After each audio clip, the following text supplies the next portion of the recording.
Everyone, welcome back to new vlog. तर आज आहे सुट्टीचा दुसरा दिवस आणि मी विचार केला सकाळपासून म्हणजे खूप लवकर सकाळ होते आणि म्हणजे आम्ही रात्री झोपतो पण लवकर, त्याच्यामुळे सकाळी लवकर जाग येते. ऑलमोस्ट सगळं झालं आहे, फक्त आता स्वयंपाकात वरण झालं आहे, फ्लॉवरची भाजी झाली, चपाती झाली आणि फक्त एक गोष्ट बाकी, ती म्हणजे आळूवडी. ती तळायची बाकी आहे, बाकी वाफून झाली. तर आता ती तळते मम्मी आणि मग जेवण झाल्यावर विचार करते मी थोडासा रेस्ट करू, म्हणजे ऊन खाली होतो आणि त्याच्यानंतर बाहेर जाऊया. कारण कसं आहे की आई येऊन पण ऑलमोस्ट 3 महिने पास होऊन गेले आणि त्यांना डॉक्टरने सजेस्ट केलं होतं की जास्त वॉक नाही करायचं, त्याच्यामुळे आम्ही त्यांना कुठे बाहेर पण नाही घेऊन गेलो. आणि मम्मी पण आली तर म्हणजे सगळेच आम्ही चौघं बाहेर जाऊ असं विचार करतोय. तर असं काही स्पेसिफिक लोकेशन डोक्यात नाही, पण एक विचार आला की चला मंदिरातच जाऊ, दगडूशेठला जाऊया असं. तर किरणशी पण बोलते आणि बघतो त्याच्या स्केड्यूलनुसार मग थोडं संध्याकाळच्या वेळेस एकदा चक्कर मारून येतो, म्हणजे दोघींनाही थोडं चांगलंही वाटेल आणि मंदिरात जरा शांत वाटेल. तर मग अशा प्रकारे आजचा कदाचित प्लॅन असू शकतो, तो पण अजून 50-50 आहे, पण होप सो होऊनच जाईल. तर आता तयारी करते. आळूवडी करण्यामागचं रिझन हे आळूचे पानं स्पेशली नाशिकवरून आले आमच्या घराच्या गार्डनमधून आणि इकडे मस्त गरमागरम आळूवडी तळलेली आहे आणि हे त्याचं पहिले प्रिपरेशन करून ठेवलं होतं, वाफून ठेवलं होतं आणि इकडे एक घाणा तळायचा चालू आहे आणि हा आजचा असा मेनू असणार आहे. इकडे मस्त मुगाचं वरण, कारण मम्मीला तुरीचं वरण चालत नाही आणि आईंना पण बाकीच्या डाळी बंद आहे, फक्त मुगाची डाळ चालणार आहे, त्यामुळे मुगाचं वरण आहे. आणि कसरत करायला लागते मला थोडीशी आणि इकडे फ्लावरची भाजी. असा परफेक्ट मेनू आहे, म्हणजे वरण भात भाजी आळूवडी आणि चपाती. ही दरवाजापर्यंत गेली, तिला परत बोलवलं थोडं नीचे लेके आओ फोकस में. कुठं घेऊन चालली एवढं? शेजारी. थोडा पीछे जाओ बाई. कुठं घेऊन चालली? हे दिनूच्या घरी, हा. हे शेजारी आणि आणखी एक आणखून एक आणखी एक तयार होते ते इकडे साईडला. शेजार धर्म सगळं म्हणजे पूर्ण फ्लोअरला आज आळूवडी खायची. अच्छा, असं नशीब फ्लोअरला फक्त 3च फ्लॅट आहे. नाही तर आधीच्या आपल्या इथं 8 फ्लॅट होते. किती वाटा लागले असतं मग तुला? मग मी काय केलं असतं, त्यांच्याच वाटा घेऊन आली. वा वा, सीख गए तुम, सीख गए.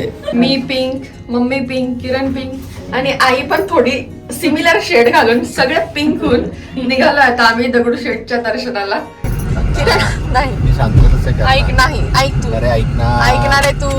तुझ्या बरोबर झाला ना किस्सा? सांग मला. तो वॉचमॅन कडे काय डिस्कशन झालं होतं तुमचं? वॉचमन बोलत होता की खाली दिसले नाही तुम्ही, नाही तर तुम्हाला बोलवणार होतं. म्हटलं काय बाबा, नाही टाकी खाली होत होती आपली, तर त्याला नळी लावली होती, ती गाडी धुवून गेली असती, म्हणजे तुमची गाडी साफ झाली असती. म्हणजे वॉचमॅनला पण इच्छा आहे की बाबा धुव गाडी ती आता. त्या वॉचमॅनला काळजी की बाबा धुव आता गाडी, बस झालं, इतकी धूळ पाहून आता आम्ही वैतागलोय. तरी मुहूर्त निघत नाहीये गाडी धुवायचा. म्हणजे असं झालं, पण खरं आहे गाडी धुतली गेली असती. आई मागे हसतंय. अरे ती कधी धुतली ती माहिती का? पप्पा आले होते, आम्ही ट्रिपला गेलो होतो, त्यांनी ती 21 का 20 डिसेंबरला गाडी धुतली होती. आता तुमचा आज 28 फेब्रुवारी, 27 फेब्रुवारी, 2 महिन्याच्या वर झालं. आता गाडीचं काम करा. याला म्हणतात पैसा सेव्ह करणं, बारीक बारीक थेंब थेंब तळे साचे गाडीपासून सुरुवात. पैसा सेव्ह करायचा ना, 8 दिवसाला खाली बादली घेऊन जायचं आणि कपडा घेऊन जायचं आणि त्याच्यावर फडकं मारून घ्यायचं स्वतःच्या हाताने आंघोळीच्या आधी. उद्यापासून मेट्रोमुळे रस्त्यात बरेचशी ट्रॅफिक लागली, पण आता फायनली शनिवार वाड्यापर्यंत येऊन पोहोचलोय आणि छोट्या गल्ल्या इथून स्टार्ट होता. आणि इथे आल्यावर तो मेन प्रश्न असतो तो म्हणजे पार्किंगचा. पार्किंग म्हणजे या छोट्या ठिकाणी पार्किंग शोधणं खूप मोठा टास्क आहे आणि त्यातल्या त्यात आम्हाला पार्किंग जास्त लांब करून चालणार नाही, कारण थोडी जवळच करायची, कारण जास्त काही आईंना चालायचं नाही. सो आम्हाला जरा पार्किंग नियरेस्ट प्लेसला शोधावी लागेल आणि आता तेच मोठं काम आहे की ती जागा शोधून पार्किंग करून आणि मग मंदिरात जाऊ. आईला तिथं उभं केलंय, कारण आईने चाललं गेलं नसतं. आम्ही मारतोय इथं राऊंड, कारण खूप आहे, नाही तर मग काय झालं असतं, पूर्ण पाठीमागे ब्लॉक लागला असतं, कारण आई स्लो चालते पायाच्या प्रॉब्लेममुळे. तर आम्ही तिथं जॉईन करू. यावेळेस थोडं चक्कर त्यांनी जास्त ठेवले, मागच्या वेळेस खूप कमी होते. ही तर त्या पंख्याची हवा खात खात मजा घेते. याच्यामध्ये तो लग्नामध्ये लावतात तो स्प्रेवाला फॅन. दर्शन घेऊन आलो म्हटलं मस्तपैकी आता रसावरती ताव मारू. गावात येणार पण नाही का तशी? काय काय गावात येणार पण नाही का? एकदा माझा तरी येईल बट तुझा नाही येणार तुझ्यापेक्षा मोठ्याने बोलते असं तुला वाटतंय. तो बिना बर्फ.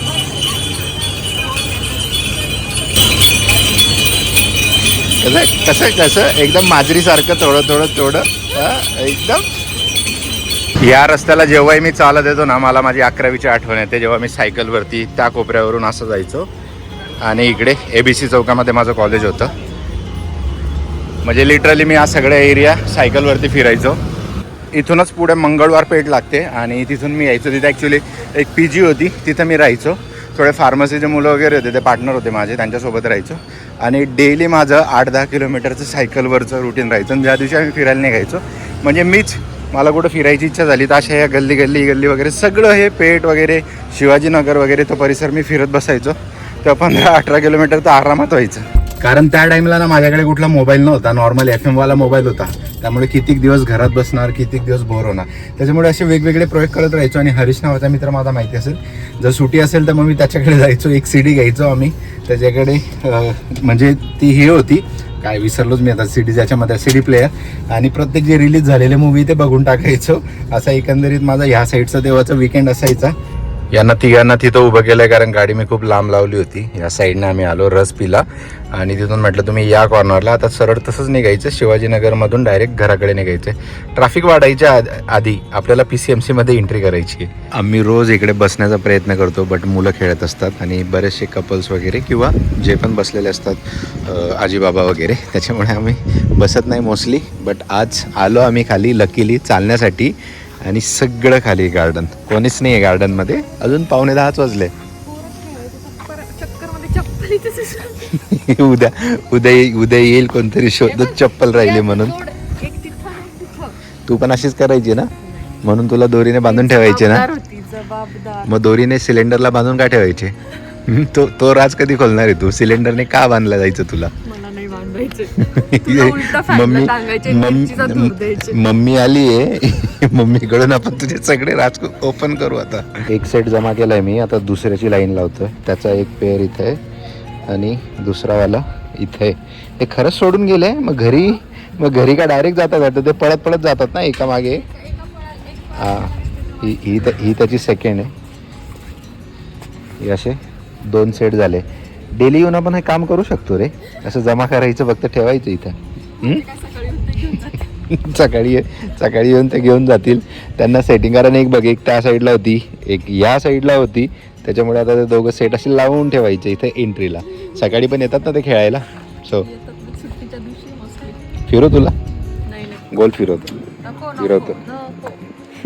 तर असं आमचं सध्या रुटीन चालू आहे 2-3 दिवसाचं. आणि अर्चूची खूप इन्व्हॉल्वमेंट वाढली ब्लॉगमध्ये. लोक कमेंट पण करत आहे की अर्चू जबाबदारी घ्यायला लागली आता ब्लॉगची. आणि पॉझिटिव्ह कमेंट येत आहे. हा जॅकी जास्त नाही येते, फक्त मोजून 5 ते 6 कमेंट येत आहे. आणि त्याच्याबद्दलच ही फ्रेम रेकॉर्ड करतो आहे की बरेचसे लोक म्हणतात तुमचा ब्लॉग आवडतो आहे, 1 मिलियन तुम्ही डिझर्व करतात वगैरे. बट तिथपर्यंत पोचायला खूप टाईम आहे. आणि त्याच्यासाठीच या गोष्टी आहे, कमेंट करणं, व्हिडिओला लाईक करणं. तर ह्या गोष्टी जर तुमच्या साईडने झाल्या तर व्हिडिओ अजून पुश होणार. तर मी नॉर्मली बोलत नाही आहे की आधी सुरुवातीला मी बऱ्याचशा एक मागच्या 4-5 महिन्यापासून मी सोडून दिलं आहे की लाईक करा, सबस्क्राईब करा वगैरे. मी एक अशी अनएक्सपेक्टेड एंडिंग करतो आहे ब्लॉगची, जर नोटीस केलं असेल तर. कारण मला असं वाटतं ना की काय 30 गोष्ट आपण बोलावी. बट कधी काय होतं ना की असं मध्ये येऊन थोडंसं बोलणं पण गरजेचं वाटतं आहे मला आता. कारण तो पुश पाहिजे आपल्या चॅनलला. आणि जो तुमच्या लाईकमुळेच मिळणार आहे आणि तुम्ही ज्या व्हिडिओवर कमेंट करणार आहे त्याच्यामुळेच मिळणार आहे. त्याच्यामुळे ती जबाबदारी आता तुमची आहे. ही जबाबदारी तर आम्ही आमची पार पाडतो आहे. आता शेवटी काय आपली बॉन्डिंग दोघांची आहे. आमच्या साईडने तर येतो आहे, बट तुमच्या साईडने ते याच्यामार्फत आम्हाला कळतं की येतं आहे. सो त्याच्यावर तू काही ॲड सपोर्ट दाखवा त्या पद्धतीने. सो आम्ही पण आमचा सपोर्ट दाखवू, आम्ही पण थोडेसे डेलीवाले होऊन जाऊ. आणि अर्चू आता जास्त ॲक्टिव्ह होते आपल्या चॅनलला, जी की चांगली गोष्ट आहे. म्हणजे मला बराचसा वेळ मिळेल. म्हणजे दोघांचं जर आलं ना तर मग डेली व्लॉग बनेल. अदरवाईज काय होतं ना की एक रुटीनमध्ये फिक्स असला आणि एक रिकामा असला ना तर एवढं कॉन्टेंट नाही. ऑफ होते, मी 2 दिवस केलं. बट असे आता खूप सारे ऑफ येणार आहे, खूप सारे व्लॉग पण येणार आहे. सो त्याच्यासाठी आता चॅनलला सबस्क्राईब पण करा. कमेंट करायला विसर. आणि आता असं जर कमेंटचं बोललं म्हणजे फक्त याच व्हिडिओवर कमेंट करा असं नाही, येणारे जे पण ब्लॉग असतील, जो पण काही पार्ट असेल ब्लॉगचा तुम्हाला पॉझिटिव्ह निगेटिव्ह शेअर करा. महत्त्वाचं काय आहे ती कमेंट करणं, ते शेअर करणं, म्हणजे त्याच्या थ्रू आम्हाला पण थोडंफार कळत राहील आणि चॅनलला पण मदत होईल.